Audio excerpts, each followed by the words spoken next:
Sannan kuma shawara da nake so in sake bamu a mu forex traders shine ka yi haƙuri ka daina kallon nasarorin wayansu a social media. Kallon nasaran wani a social media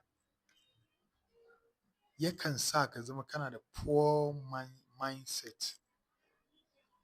Kullum tunaninka zai raja'a akan greed. Kai ma kana so ka zama wancan mutum. Kai ma kana so ka zama luxury life. No, kar ka kalli nasaran kowa a wannan space ɗin nan. Wannan fage na forex trading ba, kar ka kalli nasaran kowa. Ni zan so ma ba, in zan ba da shawara zan ce ka kalli faɗuwan wani ba nasararsa ba. Domin ka kalli faɗuwan wani zai taimake ka kar ka yi abin da ya yi ya faɗi. Shi ne sa na ba da shawarwari a wasu bidiyoyi da na yi a baya cewa kar ka karɓi kuɗin kowa ka ce za ka yi trading da shi. Don't attempt to collect anybody money. Kar ka karɓi kuɗin kowa ba. Na san me nake faɗa. I know what I'm saying. Ba zan yi fatan abubuwa da na shiga a rayuwa na forex trading wani ɗan uwana ko maƙiyina ya shiga irin wannan ba. Investor ma'ana wanda zai baka kuɗi ka yi trading da shi. Kar ka yadda da shi ko shi waye ne. Kar ka yadda da shi. Na san me nake faɗa. Za ku yi shekara kuna raba riba. Rana ɗaya in an samu matsala zai gaya wa duk duniya cewa kai ɗan damfara ne.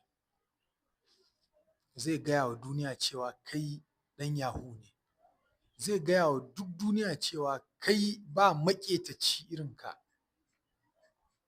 Zai baza ka a duniya ya nuna ka cewa kai ba mugun mutum wanda baya son ci gaban shi irinka. Saboda haka 'yan uwana traders, idan ka koyi forex trading, ko da za ka sai da gonan gado ne naka, ya fi maka alkhairi wanda ba wanda zai zo ya tambaye ka wata rana idan ma kuɗin ya rushe. Ba wanda zai zo ya tambaye ka. Amma za ka ga mafi yawancinmu idan mun fara iya trading sai ka je ka karɓi kuɗin mutane. Dalilin da ya sa na ce kar ka karɓi kuɗin mutane, ba yanda za ka yi trading da kuɗin mutum ba tare da emotion da greed ba. Domin kai kana so yanzu idan ka samu $100 a account na wani, kana tunani naka 50 nashi 50 sai ka ga ka rena, you want to go more before you know ka blowing account. Ko da kun taɓa raba riba, mutumin zai nuna maka cewa kai zai ma ɗauka kamar dama shi bai taɓa asara a duniya ba sai daga kanka.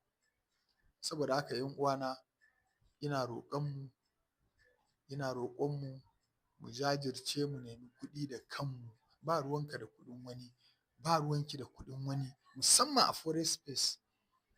Domin forex is volatile.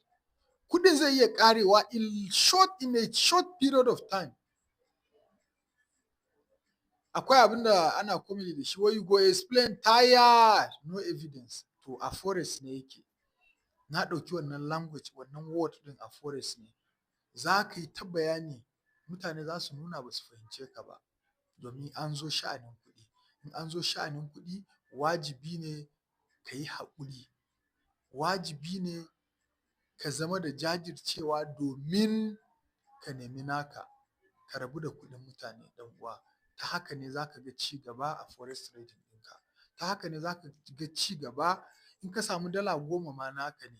In ka samu losses minus dala 10 ma naka ne. In ka samu plus ma naka ne. In ka samu minus ma naka ne. Ba wanda zai questioning naka. Ta haka ne za ka ga kana da mindset na girma.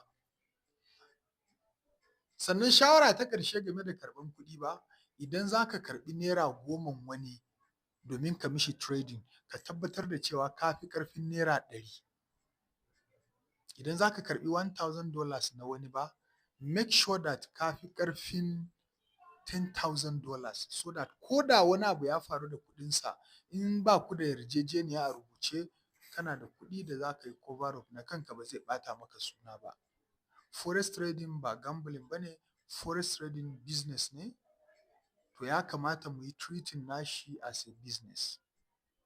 Ko ina yi wa kowa fatan alkhairi, ni ne Babson, wa bisalam.